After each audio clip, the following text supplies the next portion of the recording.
बाबर आजम ने press conference में match हारने की वजह क्या बताई। उन्होंने कहा कि जो शुरू के 6 ओवर थे उसमें यूएसए की गेंद बहुत स्विंग हो रही थी, बॉल सीम हो रहा था, इसलिए हम सही पिक नहीं कर पाए और रन्स नहीं बने। फिर उन्होंने ये भी कहा कि शादाब और उनकी पार्टनरशिप अच्छी रही। एक तरफ देखा जाए तो उनके हाथ में गेम आ गया था, वैसा ऐसा लगता नहीं है, क्योंकि जो पार्टनरशिप मतलब T20 पार्टनरशिप क्या होती है। T20 पार्टनरशिप ये नहीं होती कि आपने 40 गेंदें खेल के 43 रन बनाए।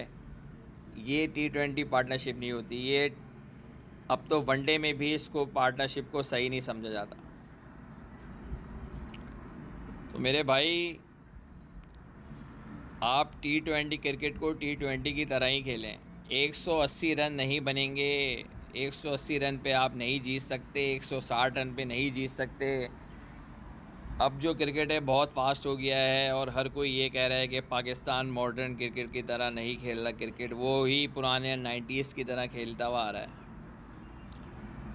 अच्छा, फिर उन्होंने कहा कि जब पार्टनरशिप हमारी टूटी तो उसके बाद विकेट गिरना शुरू हुई। इसकी क्या वजह थी? इसकी ये वजह थी कि आपने जो स्कोर सेट किया था वो इनफ नहीं था। और नया बंदा जब T20 खेलने आता है तो वो मतलब वो T20 को T20 की तरह ही खेलता है और उसमें विकेटें गिरती हैं। अब अगर आप सेट करके देते स्कोर 180 190 का एंड के बैट्समैनों को, तो वो एक कॉन्फिडेंस से खेलता है बंदा, फिर प्रेशर में नहीं खेलता। प्रेशर में खेलोगे तो विकेटें गिरेंगी, ज़्यादा चांसेस यही हैं। वो तो once in a blue moon होता है कि आपका अगर कोई 6-7 नंबर का प्लेयर 10 गेंदों पे 30 रन बना के चला गया तो आपका स्कोर बढ़ जाएगा। अब यही 6 ओवर इंडिया के सामने बुमराह कराएंगे। शुरू के 6 ओवर में बुमराह भी होंगे। यूएसए की बॉलिंग नहीं खेल पाए, बुमराह को कैसे खेलोगे? वही अगर आपने 60 गेंदों पे 10 ओवर खेल के 50 बनाए तो क्या फ़ायदा। इंडिया तो ईज़िली चेस कर लेगा।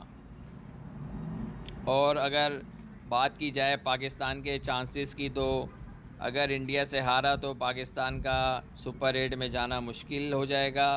ये एक तरह से नामुमकिन भी हो सकता है, क्योंकि फिर आयरलैंड है। कनाडा ओमान को हरा भी दोगे तो आयरलैंड से कैसे जीतोगे? मतलब बहुत सवालात हैं लोगों के जहन में कि कैरेबियन में पाकिस्तान खेल पाएगा या नहीं। एक बात और है आज जो सामने आई है कि अगर पाकिस्तान ने सुपर 8 में क्वालिफाई नहीं किया तो 2026 का T20 वर्ल्ड कप के लिए उनको क्वालिफायर्स खेलना पड़ेगा। अच्छा, फिर अगर आप सुपर 8 में नहीं पहुंचे तो आपको क्वालिफायर्स खेलना पड़ेगा 2026 के T20 वर्ल्ड कप के लिए। और क्वालिफायर्स भी इन्हीं टीमों के सामने होगा जिनसे आप हार रहे हैं। आयरलैंड, यूएसए, हो सकता है श्रीलंका, वेस्ट इंडीज़ भी हो, लेकिन ज़्यादा चांसेस तो इन छोटी टीमों के ही हैं। अभी नीदरलैंड्स भी है भाई, उसको आपने क्या समझा हुआ है? सुपर 8 में अगर पाकिस्तान पहुंच जाता है तो फिर पाकिस्तान का क्रिकेट अलग होगा, ये बात भी तय है। क्योंकि अगर जब क्वार्टर फाइनल्स पाकिस्तान खेलेगा तो फिर सेमीफाइनल में भी जाएगा और फाइनल में भी जाएगा, और हो सकता है कि वर्ल्ड कप भी उठा ले। लेकिन पहला सवाल ये है कि सुपर 8 में कैसे जाएगा पाकिस्तान। और अभी इंडिया और पाकिस्तान का जो मैच है वो 90% इंडिया जीता हुआ है। मतलब 90% इंडिया के चांसेस हैं, क्योंकि देखें पाकिस्तान मेंटली बहुत डिस्टर्ब है। अभी यूएसए से हार के बाद 2 हफ्ते पहले आयरलैंड से हारा, वो मतलब उनका मोराल जो है वो बहुत डाउन है। और ऐसे प्रेशर मैच के लिए आपको बैकअप पे 2-4 पॉइंट्स होने चाहिए, जैसे कि इंडिया के पास है 2 पॉइंट्स। अब देखते हैं क्या होता है। परसों कल हफ्ते का दिन रह गया है बस, फिर इतवार को मैच है। कल करेंगे इंडिया और पाकिस्तान की बात। अपना बहुत ज़्यादा ख्याल रखिएगा और बाय। पाकिस्तान जिंदाबाद।